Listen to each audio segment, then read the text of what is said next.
Greetings, aspiring orthopedic clinical specialists. Today, in this presentation, we'll be reviewing our thoracic spine scenario. So if we look at it, when I review scenarios, again, I'm a paper person and I like to highlight key information. So that's we'll go through this scenario, talk about what key information I glean from it, and then we'll review the questions briefly. You have all the rationales written out so we don't have to read them. First thing we look at when we look at this scenario, it's a 42-year-old female. That information means something to us. Anytime we're given an age and a gender, we want to pay attention to it. Age and gender can speak to certain conditions that are more likely or less likely. So right off the bat, when I see an age and or a gender, I'm thinking these are conditions that I should be thinking of, and maybe these are conditions that I'm not going to be thinking of as much. So that's information I definitely want to know. And then we're given a chief complaint, thoracic spine pain, headaches, bilateral upper extremity paresthesias. So that information is all important. I want to know that we have thoracic spine pain, we have headaches associated with that, and we have paresthesias of the upper extremity. So right off the bat, I'm thinking certain diagnoses are more in play than others, especially with paresthesias. We have an insidious onset that is reported. So that's important as well. If we have a mechanism of injury, that can certainly help us figure out what we think might be going on if this was due to a fall or something like that. But this is insidious. So again, we start to think, does this presentation with this insidious onset start to remind us of a certain condition that might be a little more likely than others?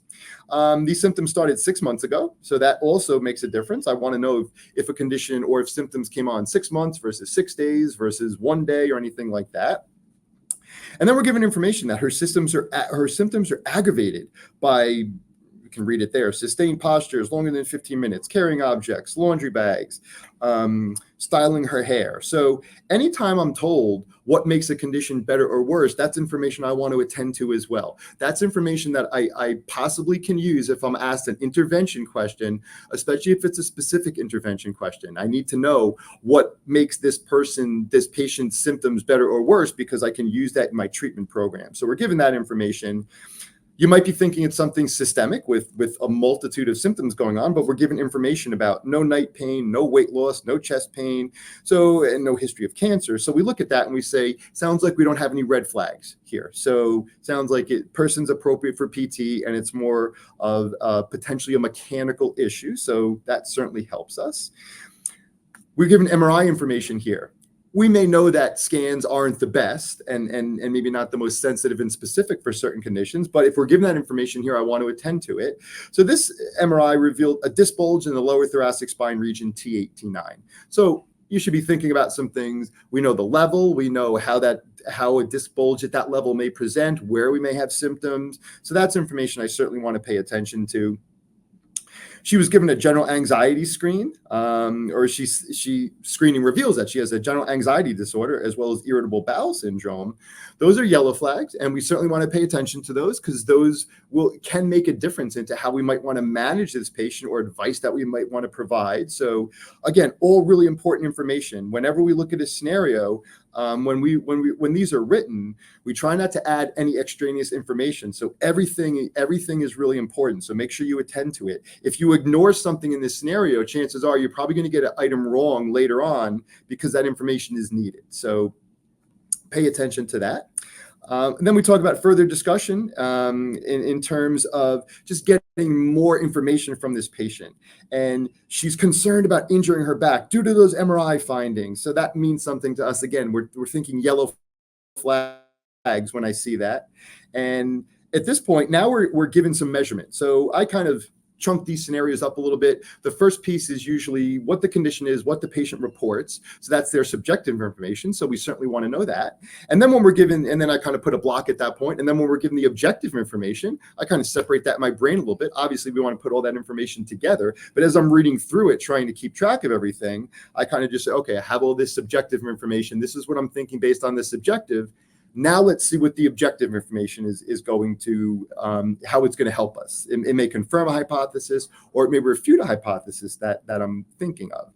So we're just given some range of motion of the thoracic spine. We're given some results of some manual tests, some spring testing there, and the results of that we talk about, or it talks about a slump test. That was performed due to the paresthesias that were reported, and we're given some results that she has a headache that eases with cervical spine extension. So that certainly makes, not that it makes sense, but it's a piece of information that's really important to understand this scenario. It also gives results of a thorough neurological information with some special tests, Hoffman tests as well.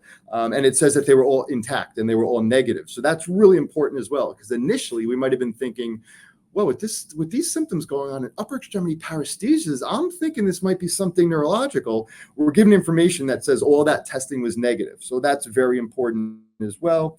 We're given results of some objective measures. So know your objective measures. Know if a high number is good or bad. If a high number means someone is functioning really well, or if someone's not functioning well, and know what objective measures are specific or sensitive for certain conditions, which ones are more appropriate for certain conditions, and also know what they do. Some of these are functional, some of these help us rule out yellow flags. So we want to know those as well.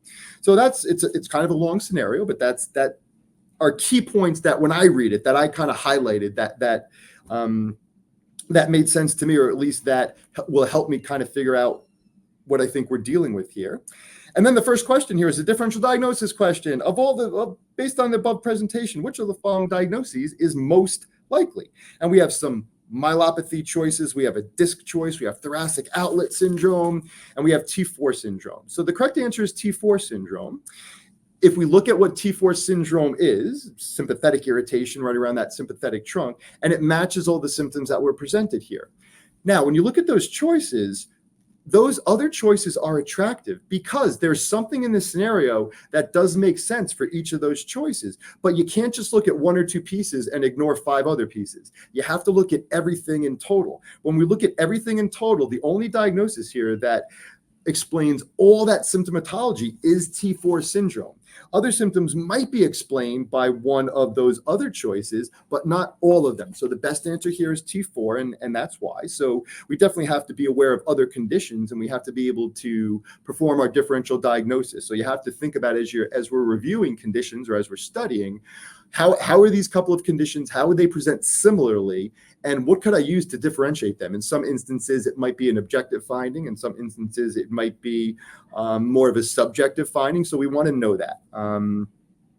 So our second choice, talking about the presentation that we're given, the most likely dominant pain mechanism. So know your pain mechanism. So pain mechanism is pain science. That's when we talk about nociceptive, nociplastic, those kind of descriptors. So make sure we know that's not a big portion of this exam, but it is certainly an area that has been highlighted more over the past few years. So we want to know our pain neuroscience education, not just the terms, but how to assess and how to manage. So for this question, those are the choices that were given, and the correct choice is central sensitization.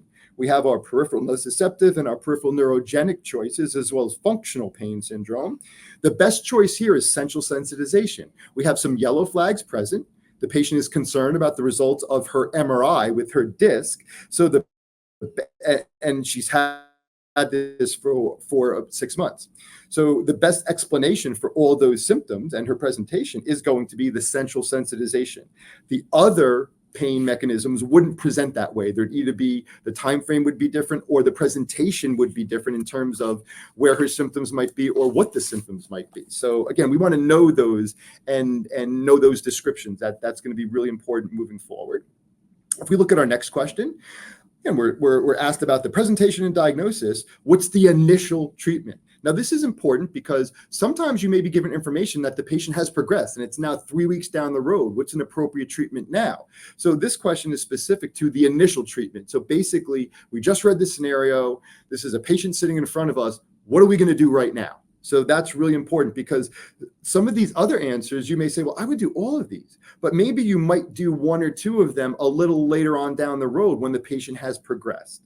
So the best choice of the choices we're given, we have therapeutic exercise, manual therapy, electrotherapy, and cognitive intervention. Because we're concerned about the central sensitization piece and we have yellow flags present, cognitive intervention is really what we want to do first. We want to be able to explain to this patient why they're having pain and what those findings mean and what they don't mean, especially those MRI findings, because they're kind of focusing on them. So we want to be able to educate them about what those findings mean and what they don't mean, so that they have a good understanding of their symptomatology and their presentation. I think therapeutic exercise and manual therapy are certainly indicated, but not first. We need to get a handle on the central sensitization and the yellow flag piece, and then those choices may be appropriate. So again, you may look at those and say, I would do all, A, B, and C. It's initial treatment, and we're looking for the best answer, and we want to challenge you on these questions. So you may look at an option and all the choices look correct, but you want to know what the best answer is. So for that, it's again cognitive intervention to start. And then we're asked, following is theorized to cause the constellation of signs and symptoms associated with T4 syndrome. So we've made our diagnosis of T4. Now we're basically just asking for an explanation of T4. So that just goes back to a knowledge level question. It's sympathetic nervous system dysfunctions. That's what T4 is. That's basically just the definition of it. The other choices there don't explain the central sensitization piece. They don't explain the other symptomatology that she is presenting with, or that this patient is presenting with. So the best answer there is that it's sympathetic nervous system dysfunction. I mean, that's just what T4 syndrome is. So a lot to unpack with this scenario, I think. But it just shows us that we really have to know our symptomatology. We have to be good with our differential diagnosis skills. We have to understand how one condition may present and how another condition may present, and things that may look similar with those conditions, but also what we're going to use to differentiate them. Because if we understand that, if we're asked a differential diagnosis question, we get it correct. If we're asked an intervention question, we want to make sure that we have the proper differential diagnosis to select the proper intervention. So this scenario kind of just illustrates the need for understanding that differential diagnosis piece. And then it also brought us to the pain neuroscience education piece, where it's really important to have an understanding of those terms and how those patients present, and then what their appropriate interventions are for the different types of pain. So hopefully this helped us reviewing this thoracic spine scenario.